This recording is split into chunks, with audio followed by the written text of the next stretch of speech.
Welcome back, everybody. Welcome back. Welcome back. Welcome back. And welcome back to the Mind Dump Podcast. Guys, look, if you don't know, I'm Trayvon.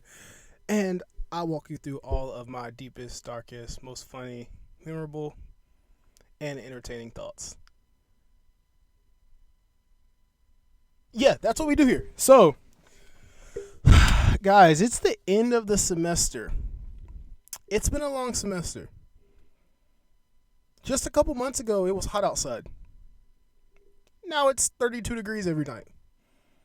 And I have to take my dog out every single night. And I'm not going to lie, sometimes I'm a bad pet owner because if I take him out about 5 or 6 o'clock at night, he may or may not go out again.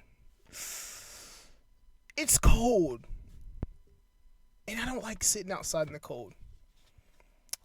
Never mind me being a bad pet owner, guys. Look, I have all these videos. Every one of these index cards is a video idea I have conjured up in my little mind to make for you. And I think today we're going to talk about imposter syndrome. That's how every video starts I make, guys. An index card in words. So, we're talking about imposter syndrome. And it's not necessarily imposter syndrome for life in general, but more or less a story of how my college began, right? For those of you guys who don't know, sorry, I'm trying to find somewhere to put my card so I can read it while I talk. For those of you who don't know, guys, I am supposed to be class of 2025, graduating college, moving on with my life, and technically I could have graduated this semester if I would have taken one more class that my advisor did not let me know I needed to take. Stay on your advisors, guys. Check your degree audits. My advisor specifically told me that I needed 15 more credit hours to graduate, and then I go to a different advisor, and they tell me I don't need but one more class.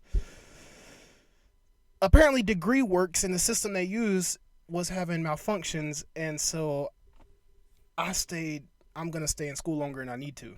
But which all works out in the end because I wanted to stay in school longer anyways to pursue other career opportunities. Moving on. Back to imposter syndrome, guys. Class of 2025. I graduated high school, obviously, 2021. That was like the last official year of COVID, I think, where they mandated mask use and things were still shutting down, being reopened. I remember my senior year in high school, actually, we just did completely online classes, or it was the option to go to school online or not. And then the semester of my junior year in high school, they completely just like kicked us out of school, said you guys aren't coming back. So that was all online. Needless to say, there were some core classes that I didn't actually get hands-on experience with in high school, which I think had a larger impact than we give credit for in the school system and overall education in general these days. I did not take any biology course in person in high school, I don't think. Not one. Or at least not the one I needed to help me with intro to biology and biolab as a college freshman. I came into college as a pre-med student hoping to be a physical therapist and later realized that physical therapy isn't what I want to do. Yes, I still want to be a doctor. Yes, I want to work in the medical field, but I'm more interested in psychology, the human mind, social constructs, mental disorders, health problems related to health psychology, and all of that. Needless to say, I ultimately want to be a psychiatrist now. That is still a medical doctor, still medical school, still residency, still have to pass all the medical doctor requirements to be a psychiatrist. Yes, you do prescribe medicine, and it's mainly for behavior and health disorders. Not health disorders, mental disorders and behavior. So imposter syndrome, where does that come into play? Well, I came into college as a freshman with zero experience in biology. I'm going to be a doctor. I learned very quickly that shit is hard. Biology is hard. College is hard, especially as a freshman. Especially as a freshman who has to pay their way through school like I do by working endless hours a year and maintaining a job every single semester. That's a task in itself, and combining studying and going to school consistently and getting healthy sleep and getting physical activity is a very daunting task, but it is doable, guys. So I did my first semester as a pre-med student, and I didn't do bad. Honestly, I struggled with all the core classes like English. I couldn't write a paper my freshman year in college for shit. I was so bad at writing papers. Somehow I managed to get a B in that class. Um, my actual major is psychology. I had an A in the class the entire semester until the final project was due, and my Canvas dashboard said I had submitted the project. And so I thought I did it. And I get my grade back for the final semester and it says C plus, and I'm like, why do I have a C? I had an A all year in psychology. I didn't do the final project, so that kind of hurt my GPA. Still haven't redone that class because I have a B something GPA. I just haven't gotten around to retaking that yet. I will. Biolab, horrible, super strict, super rude, super mean biolab professor. Dude, he was the type of professor, if you asked him a question, you were more confused after he explained it to you than you were before he explained it to you. It was almost better in his class to not ask questions, do the lab, go home, and look it up later, because he was no help. And I don't think it's because he was so smart. I think it's just because he can't explain stuff. Something like me giving podcasts. It's just everywhere, okay? Um, Math, horrible, horrible, horrible math teacher. First year math teacher. Uh, but this dude, he was one of the boys. He was so chill. He would go get drunk, come to class on after the weekend on Monday, hungover, would literally be sleeping in class before class started while we were waiting, and then he would wake up with an alarm on his phone because he was hungover every freaking Monday. He used to give us points just because we came to his office hours. That's how bad his class was. We would literally sit in class, cheat on the test, allegedly, and still fail the test. But we came to his office hours, allegedly. Could be a true story, could be a false story. Allegedly. And so my last class I think I took that semester was Intro to Biology, and I got a B in that class. So ultimately, my first semester in college, I had like a 2.8 GPA. Then the Intro to Sociology, and I had the freshman seminar class. 2.8, 2.9 GPA. I had to bring it up, right? Now I'm at a 3 point something. Imposter Syndrome. I said all that to say that ultimately I switched my major. I did not think I could do another 4 years of that. That first semester for me was so incredibly hard that I mentally almost broke. I was like, oh God, I don't know if I can do college. I literally want to drop out. I have been here for one semester, was super excited about going to college, got to college, and like friend groups changed. The semester was hard, work was difficult. There were just skills that I needed fundamentally for school that I just did not grab in high school. They didn't exist. I didn't know how to format a paper. I didn't know how to do MLA. I didn't know how to do APA. I didn't know how to write an email professionally. I didn't know how to do works cited. I did not learn any of these skills in high school. And is that my fault or is that the high school's fault? I don't know. Is that COVID's fault? I don't know. So ultimately, I thought that maybe this biology, this doctor dream I have is not for me, that maybe I'm not smart enough and I need to go somewhere else. Maybe that I should leave this to other people. This imposter syndrome, like, I don't fit in. These people are way smarter than me. They don't have to work. They have endless time to study. If I had what they had, maybe I would be better. And maybe this isn't the avenue for me. Ultimately, I really didn't know what I want to do with my life. And I still don't entirely know what the end goal is. I just know I want to make a lot of money and I want to be a doctor. Sounds relatively straightforward, except for don't know where you want to live when you graduate. Don't know what car you want to drive. Stupid, right?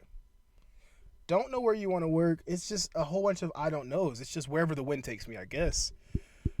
Don't know where I want to go to grad school at. We'll go when we get there, right? We'll figure that out on the way.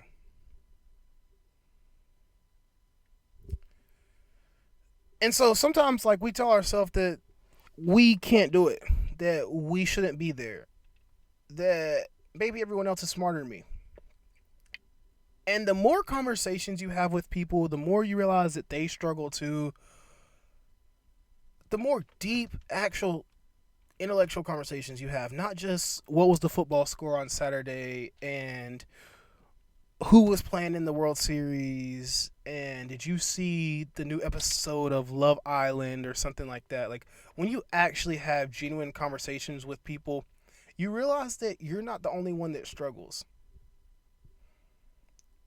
And there's some advice that I would like to give you guys, especially if you're having imposter syndrome, if you don't think you can do it, if maybe life or school is a little bit more difficult for you. Tend and befriend. Guys, it sounds so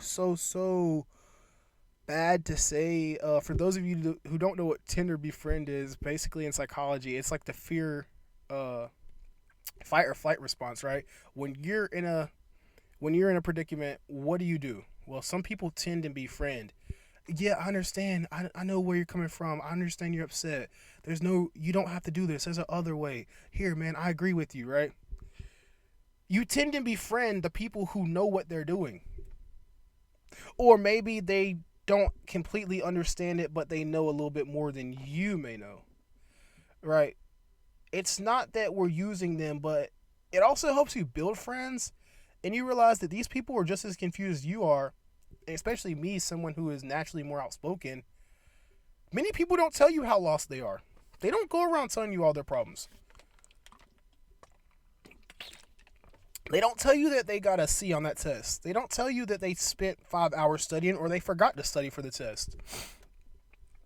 Find people who know what they're doing, guys. Don't be discouraged in your career path because you think that you're never going to be smart enough to make it.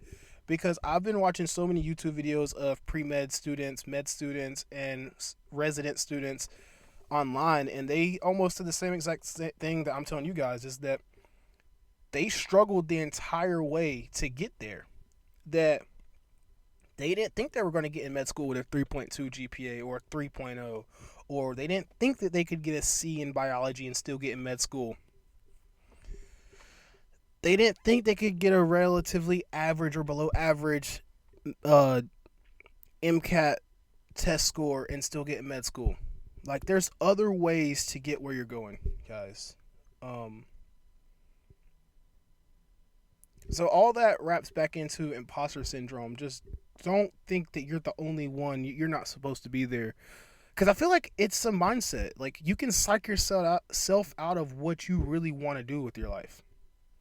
Another big thing for me and why I had imposter syndrome is because I didn't really know what I wanted to do.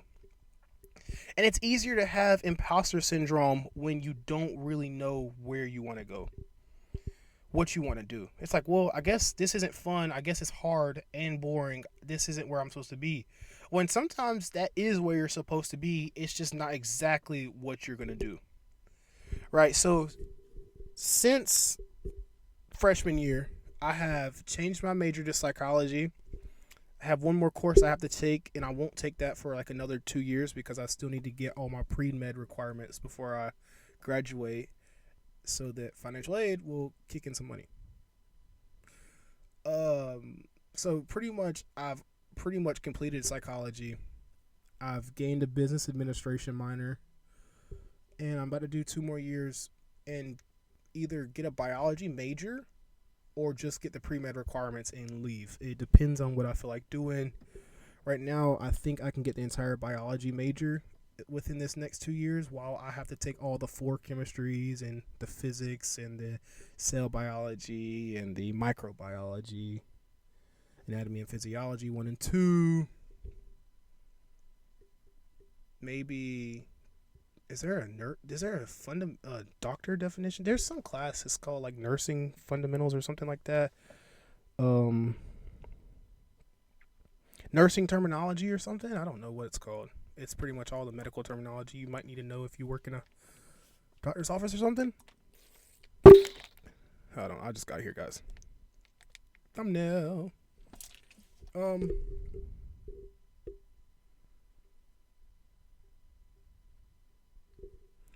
Don't be psyched out, guys, about where you want to go with your life. It's easy to derail your own future by not believing that you can get somewhere, especially if you're a first-gen student in school or you're the only person you know wanting to do something. I've had many people, even close people to me, that ask me, why you want to go be a doctor? Why don't you get a regular job? $70,000 is good enough. Anything more than that is greedy. $50,000 is good money. And maybe it is. Maybe that's true.